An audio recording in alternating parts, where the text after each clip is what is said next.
भालू आक्रमण रे वृद्ध मृत तीन भालू एक संगे आक्रमण करिबारु घटनास्थल ही वृद्धंकर शोचनीय मृत्यु घटिथिला।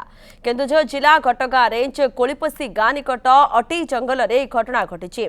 आज सकाळु गाँर नुनु नायक निज छेली पाई डाल पत्र आनिबाकु निकटस्थ जंगल को जाइथिबा बेले तांको हठात तीनिटी भालू आक्रमण करिथिले। फଳରେ तांकर मुंड पेटरे गभीर आघात लागिछि। निकटरे जंगल को छत्तु गोटाइबाकु जाइथिबा लोके तांकर चित्कार सुनी घटनास्थल को आसीथिले, हेले सेतेबेळकु तांकर प्राणवायु उड़ी जाइथिला। खबर पाई घटनास्थल वन विभाग और पुलिस पहुंची घटनार तदंत आरंभ करिसेंति।